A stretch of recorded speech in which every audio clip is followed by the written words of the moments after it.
Malam itu, kota raja telah tertidur. Suara kentongan yang ditabuh dengan irama deromuluk tidak mampu mengusir dinginnya udara malam. Suara binatang malam terdengar beberapa kali, seperti untuk mengisi sepinya malam. Setelah lingsir wengi, makin sering terdengar suara beberapa kokok ayam jantan. Fajar merekah di Bangwetan, dan beberapa saat langit pagi pun semakin terang. Dan di dalam lor, saat itu Karebet bersiap-siap untuk pergi ke keraton. Setelah berpamitan dengan para penghuni dalam lor, Karebet pun berjalan cepat ke keraton. Mudah-mudahan tidak terlambat, kata Karebet di dalam hatinya.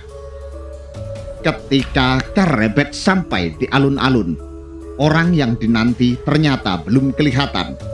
Beberapa saat kemudian, dari kejauhan tampak Nyai Madusari berjalan menuju keraton. "Nyai Madusari," kata Karebet. "Iya Ki Lurah," sahut Nyai Madusari. "Nyai, mulai hari ini aku bukan Lurah Wirotamtomo lagi," kata Karebet. "Kalau begitu, aku harus memanggilmu apa Ki Lurah? Kau adalah calon Adipati Pajang," kata Nyai Madusari. Mendengar perkataan Nyai Madusari, Karebet pun tertawa. "Nyai memanggil aku seperti biasa saja, Nyai." "Seperti biasa bagaimana?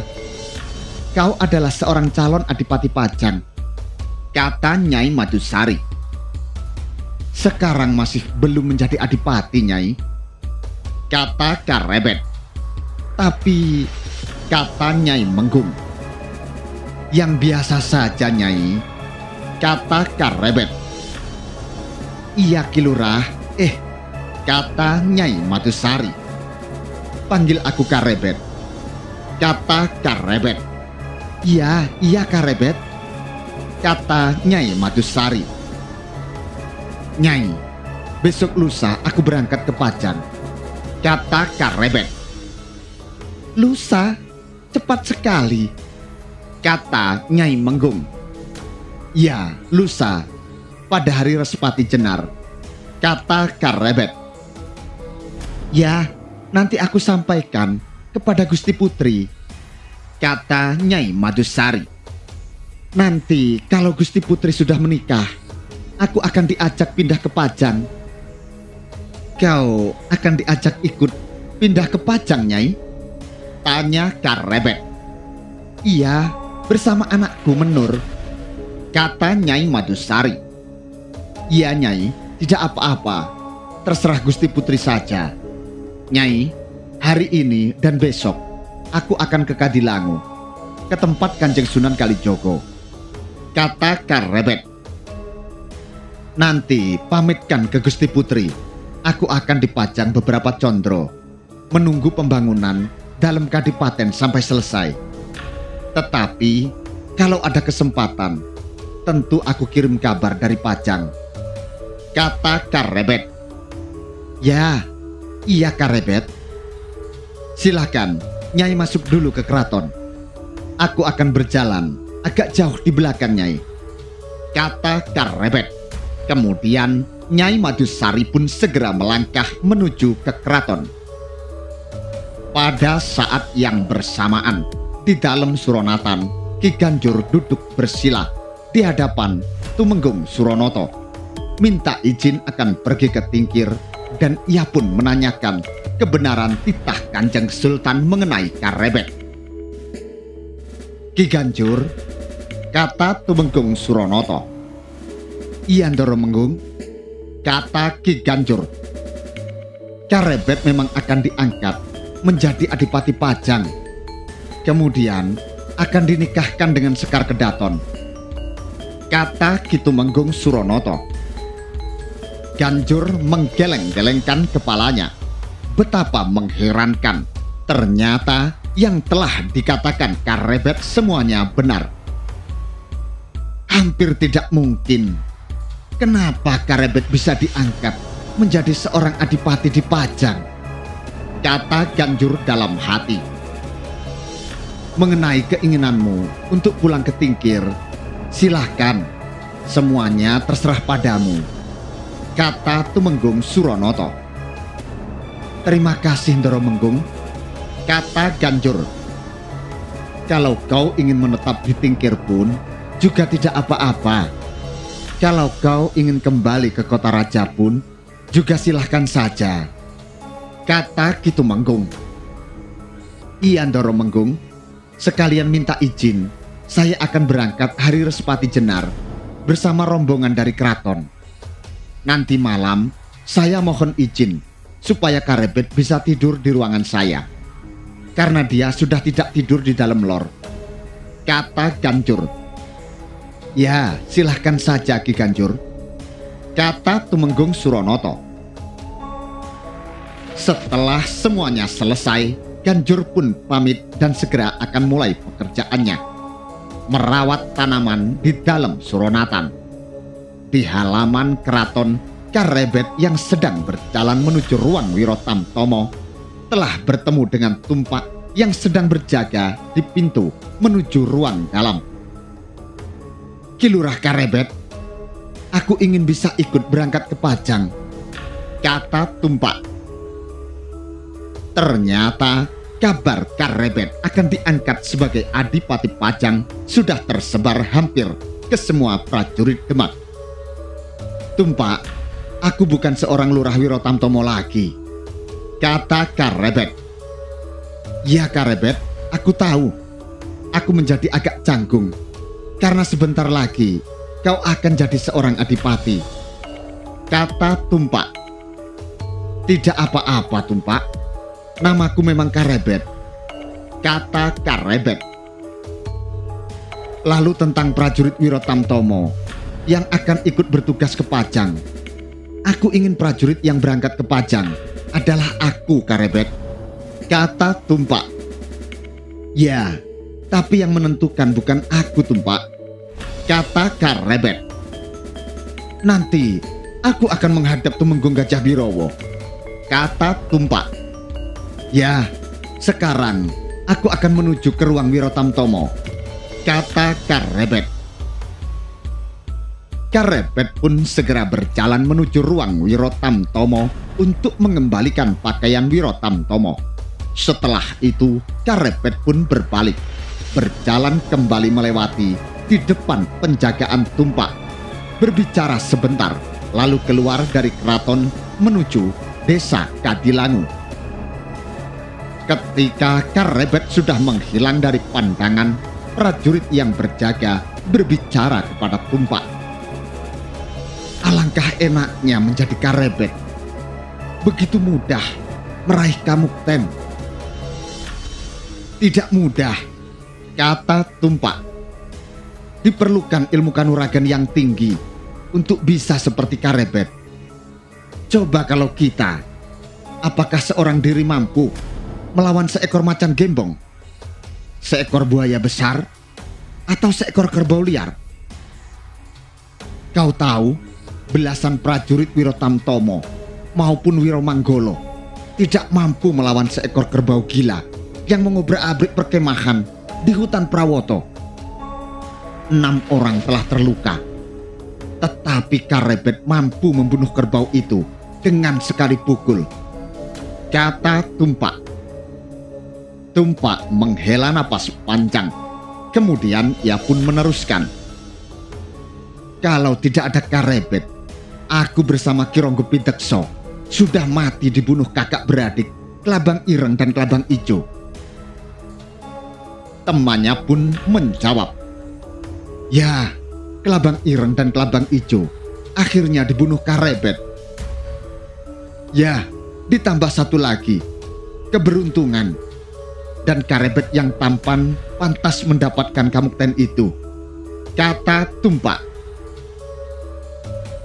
Sementara itu, Karebet berjalan ke arah selatan setelah berbelok ke timur dan menyeberang Sungai Tuntang, maka sampailah ia di Kadilangu. Waktu berjalan terus, matahari memanjat semakin tinggi Dan pada saat itu di ruang dalam keraton, Kanjeng Sultan sedang berbicara mengenai sebuah rencana besar yang masih dirahasiakan, yang beberapa condro ke depan akan segera dilaksanakan oleh Sultan Trenggono. Kanjeng Sultan duduk di depan. Di hadapannya duduk bersila 2 orang tumenggung dan 1 panji. Sedangkan di sampingnya duduk pula Patih Wonosalam. Tumenggung Gajah Birowo, Tumenggung Siung Laut, dan kau, Panji Donopati, kata Kanjeng Sultan. Dawuh dalem Kanjeng Sultan, kata mereka bertiga. Beberapa condro ke depan, setelah aku menikahkan anakku Sekar Kedaton, aku punya sebuah rencana besar. Rencana yang melibatkan semua kesatuan prajurit Demak, kata Sultan Trenggono. Rencananya, aku akan memimpin pasukan segelar sepapan, menggempur dan menaklukkan Panarukan yang terletak di daerah Bangwetan, yang selama ini masih belum bersedia takluk kepada Kesultanan Demak, kata Kanjeng Sultan. Rencana ini dirahasiakan dulu. Nanti pada waktunya akan aku sampaikan kepada semua pasukan tempur Kesultanan Demak. Nanti Panarukan akan kita kepung dari darat dan dari laut. Kita akan menggunakan gelar perang Sapit Urang, kata Sultan Trenggono. Untuk menggempur Panarukan dari laut, kita butuh belasan perahu. Nah, kau Tumenggung Siung Laut, kau ingat, dulu sewaktu kau masih muda, pernah ikut menyerang ke tanah seberang bersama Pangeran Sabranglor, kata Kanjeng Sultan. Tumenggung Siung Laut, seorang yang berbadan kuat, sudah berumur agak tua, seorang tumenggung dari Kesatuan Prajurit Laut, Kesatuan Jolopati, yang pernah ikut dalam pertempuran laut di tanah seberang. Kasinggihan dawuh Kanjeng Sultan, memang betul, lebih dari 3 windu yang lalu, hamba pernah ikut naik perahu bersama Pangeran Sabranglor, menyerang orang asing ke tanah seberang, kata Tumenggung Siung Laut. Nah, waktu kau kembali ke Demak, ada berapa perahu yang berlayar pulang dan bisa mendarat di Bandar Jeporo? Tanya Kanjeng Sultan. Yang bisa kembali selamat hanya separuh, Kanjeng Sultan. Sekitar 30 perahu. Yang separuh hancur atau tenggelam, terkena senjata lawan, kata Tumenggung Siung Laut. Hanya tersisa 30 perahu, kata Kanjeng Sultan. Ki Tumenggung, sekarang keadaan perahunya bagaimana? Hampir semuanya rusak, Kanjeng Sultan. Ada beberapa perahu yang rusak berat, bahkan hampir hancur. Tetapi sebagian besar masih bisa diperbaiki, kata Tumenggung Siung Laut. Kita butuh lebih dari 20 perahu. Sekarang perahunya disimpan di mana, Ki Tumenggung? Tanya Kanjeng Sultan. Sebagian disimpan di dekat Bandar Jeporo, di daerah Keling. Sebagian lagi disimpan di daerah Wedung, jawab Tumenggung Siung Laut. Baik, kau cari orang yang bisa memperbaiki perahu dari pesisir Wedung dan sampai daerah Keling. Perbaiki perahu yang rusak sebanyak-banyaknya, kata Kanjeng Sultan. Kasinggihan dawuh Kanjeng Sultan, kata Tumenggung Siung Laut. Kita harapkan sebelum 4 condro, perahu-perahu itu sudah siap dipergunakan, kata Kanjeng Sultan. Mulai besok, kau bisa mengajak beberapa orang prajurit dari Kesatuan Jolopati untuk pergi ke desa Wedung dan daerah Keling, kata Kanjeng Sultan. Kasinggihan dawuh Kanjeng Sultan, jawab Tumenggung Siung Laut. Tumenggung Gajah Birowo, kata Kanjeng Sultan. Dawuh dalem Kanjeng Sultan, kata Tumenggung Gajah Birowo. Mulai sekarang kau bisa melatih, meningkatkan kemampuan Wirotamtomo. Yang baru saja lulus pendadaran, nanti separuh dari seluruh prajurit Wirotamtomo akan ikut berangkat menyerang Panarukan, kata Kanjeng Sultan. Kasinggihan dawuh Kanjeng Sultan, kata Tumenggung Gajah Birowo. Panji Donopati, kata Kanjeng Sultan. Dawuh dalem Kanjeng Sultan, kata Panji Donopati. Setelah ini kau bisa mengeluarkan dana perbaikan perahu ke Tumenggung Siung Laut, kata Sultan Trenggono. Sendika dawuh Kanjeng Sultan, jawab Panji Donopati. Ki Patih Wonosalam, kata Kanjeng Sultan. Dawuh dalem Kanjeng Sultan, jawab Ki Patih Wonosalam. Apakah masih ada yang perlu kita bicarakan lagi? Kata Kanjeng Sultan. Kelihatannya sudah cukup, Kanjeng Sultan, kata Patih Wonosalam. Baik, Ki Tumenggung dan Ki Panji, silahkan kembali ke ruangan. Pembicaraan sudah selesai. Ingat, rencana ini supaya dirahasiakan dulu, kata Sultan Trenggono. Tumenggung Gajah Birowo, Tumenggung Siung Laut, dan Panji Donopati menyembah. Lalu mereka bertiga bergeser ke arah pintu dan mereka pun keluar dari ruangan pertemuan. Waktu terus berjalan, matahari sudah condong ke barat. Sebuah pesantren di sebelah timur Sungai Tuntang ternyata ada kegiatan mengisi air padasan dan memotong kayu bakar. Hari ini ternyata pemanahan dan penjawi masih berada di Kadilangu. Mereka mengaji pada Kanjeng Sunan Kalijogo. Saat itu pemanahan berkata kepada Karebet, "Adik Karebet, besok pagi aku dan adik penjawi akan pulang ke Selo." "Ya, Kakang Pemanahan, besok pagi aku masih mengaji ke Kadilangu. Baru lusa aku berangkat ke Pajang," kata Karebet. "Nanti setelah aku tiba di Selo, 2-3 hari kemudian aku bersama adik penjawi dan Kakang Juru Martani akan menyusul ke Pajang," kata Pemanahan. "Terima kasih Kakang. Kalau bisa ajak juga beberapa tukang kayu terbaik dari Selo untuk ikut bekerja di Pajang. Bersama-sama membuat dalem kadipaten," kata Karebet. "Baik adik Karebet, aku akan ke Pajang bersama beberapa tukang kayu dari Selo," kata Ki Pemanahan. Setelah itu Karebet pun mohon diri kepada Kanjeng Sunan Kalijogo, kembali menuju dalam Suronatan. Malam itu di dalam Suronatan, matahari belum lama terbenam. Karebet dan pamannya Ganjur sedang berada di ruang belakang, sedang makan nasi beserta sepotong ikan asin. "Karebet, tadi pagi aku sudah menghadap Ki Tumenggung Suronoto.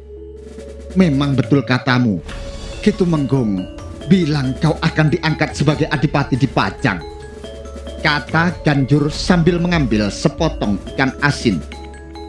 "Iya paman," kata Karebet. "Aku sudah diizinkan oleh Ki Tumenggung untuk pergi ke Tingkir. Setelah itu, kalau aku kembali ke Kota Raja juga tidak apa-apa. Kalaupun aku menetap di Tingkir juga diperbolehkan," kata Ganjur. "Ya paman," kata Karebet.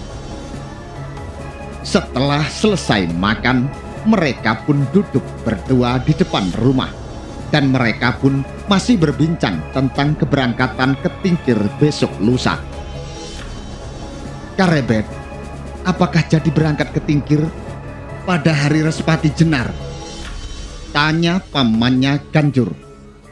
"Iya paman, nanti akan ada prajurit yang memberitahu kemari," kata Karebet.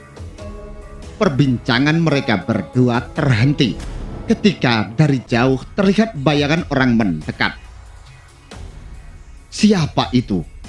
tanya Ganjur kepada Karebet. Karebet pun menajamkan pandangannya. Akhirnya ia pun mengenal orang yang datang. "Yang datang adalah Ki Tumenggung Suronoto," kata Karebet. "Ada perlu apa Ndoro Menggung kesini?" tanya Ganjur. Karebet dan Ganjur pun segera berdiri, dan setelah dekat maka Ganjur pun berkata, "Monggo Ndoro Menggung, silakan masuk ke dalam saja." "Di sini saja Ki Ganjur, lebih enak. Tidak gerah, terkena angin semilir," kata Tumenggung Suronoto. "Iya Ndoro," jawab Ganjur. "Karebet, kau jadi berangkat lusa?" tanya Ki Tumenggung Suronoto. "Iya Ki Tumenggung, rencananya rombongan akan berangkat pada hari Respati Jenar. Berangkat pagi hari." "Karebet, nanti kalau Ki Ganjur ingin menikmati masa tuanya di Tingkir, kau bisa beritahu aku," kata Ki Tumenggung. "Selama Ki Ganjur berada di Tingkir, untuk sementara aku akan mencari orang lain untuk merawat tanaman di dalam Suronatan ini." "Iya Ki Tumenggung," jawab Karebet. "Nanti kalau kau berada di kota raja, kau bisa menginap di sini," kata Ki Tumenggung. "Di ruang dalam juga masih ada kamar kosong." "Terima kasih Ki Tumenggung," kata Karebet.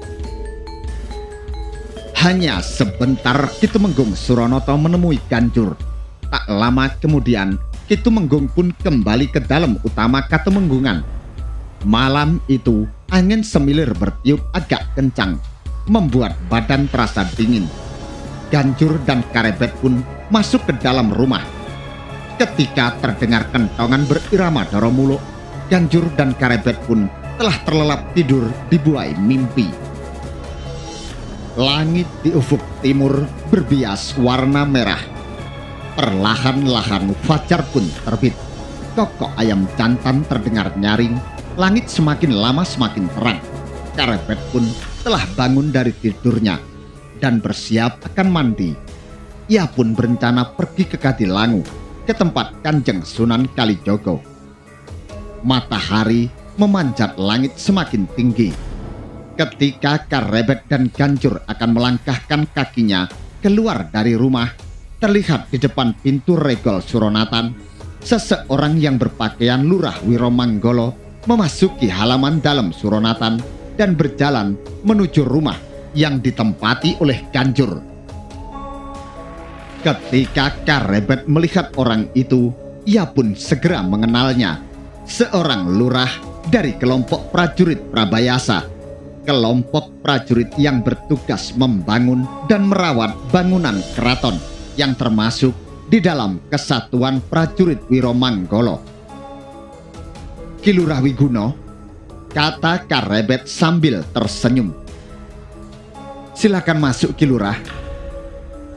"Silahkan Ki Lurah Wiguno, silahkan kalau ingin bertemu dengan Karebet. Aku mau menyelesaikan pekerjaanku yang di depan," kata Ganjur mempersilahkan, dan ia pun lalu berjalan ke halaman depan. "Silahkan duduk Ki Lurah," kata Karebet, dan Lurah Wiguno pun kemudian masuk ke dalam rumah. Dan Karebet pun kini duduk berhadapan dengan Ki Lurah. "Adik Karebet," kata Lurah Wiguno. "Iya Ki Lurah," jawab Karebet sambil memperhatikan kalimat yang akan dikatakan oleh Lurah Wiguno. "Besok pagi kita jadi berangkat ke Pajang." "Kita berangkat pagi hari. Aku yang akan memimpin rombongan dari keraton yang berjumlah 7 orang, kata Lurah Wiguno. "Rombongan dari keraton nanti akan berangkat serempak ke 4 daerah. Ke daerah Kalinyamat, ke Prawoto, ke Jipang, dan ke Pajang. tiap rombongan masing-masing 7 orang. Kata Lurah Wiguno menjelaskan kegiatan untuk besok pagi. Ya Ki Lurah, nanti kita berangkat dari keraton. Tanya Karebet. Ya, kita berangkat pagi hari. Kita kumpul di depan Sasono Sewoko. Lalu kita bersama-sama berangkat ke Pajang. Jawab Lurah Wiguno. Kemudian Karebet pun mengutarakan keinginannya untuk mengajak pamannya Ganjur ikut bersama rombongan sampai di Tingkir. Ki Lurah, rombongan kita nantinya akan bertambah 1 orang. Karena nanti aku akan mengajak paman Ganjur untuk ikut pulang ke Tingkir. Maka Karebet pun menjelaskan alasan pamannya yang ingin ikut pulang ke Tingkir. Apakah nanti Ki Ganjur akan kembali ke kota raja? Tanya Lurah Wiguno. Aku belum tahu Ki Lurah. Terserah kemauan paman Ganjur saja. Ki Tumenggung Suronoto juga sudah mengatakan semuanya. Terserah paman Ganjur. Apakah mau kembali ke kota raja atau akan menetap seterusnya di desa Tingkir? Kata Karebet. Lurah Wiguno menganggukkan kepalanya dan ia pun menjawab. Ya, tidak masalah kalau rombongan kita bertambah 1 orang. Tetapi kita tidak bisa berjalan cepat karena kita membawa 3 ekor kuda yang memuat beban. Karebet pun mengangguk-anggukkan kepalanya. Kalau berangkat bersama rombongan dari kota raja ke Tingkir pun tidak bisa ditempuh dalam 1 hari. Apalagi kini Lurah Wiguno membawa kuda beban yang berjalan lambat. Mereka pun berbincang sebentar tentang keberangkatan mereka besok pagi. Dan setelah dirasa cukup, kemudian Lurah Wiguno pun pamit untuk kembali ke keraton. Beberapa saat kemudian, Karebet pun melangkahkan kakinya keluar dari dalam Suronatan menuju ke arah selatan di desa Kadilangu. Di sepanjang jalan, langit yang cerah dan udara pagi yang segar di kota raja mengiringi langkah Karebet yang berjalan menuju tempat Kanjeng Sunan Kalijogo. Sambil berjalan, angan-angan Karebet mengembara seperti burung Raja Wali dari Pengging yang terbang tinggi di angkasa menembus awan dan melampaui beberapa puncak gunung di tanah Jawa. Karebet merasa ia belum lama berada di kota Demak. Dan besok pagi dia sudah harus berangkat ke Pajang bersama rombongan pekerja dari keraton. Bekerja babat alas, sebuah hutan yang akan dibuatnya menjadi sebuah kadipaten. Dan ia adalah orang yang akan diangkat menjadi seorang adipati di Pajang. Aku akan jadikan Pajang bukan hanya sebuah kadipaten kecil, tetapi harus lebih besar dari Pengging Witaradya. Seperti pada saat yang Adipati Doyoningrat berkuasa. Kata Karebet sambil terus berjalan ke Kadilangu.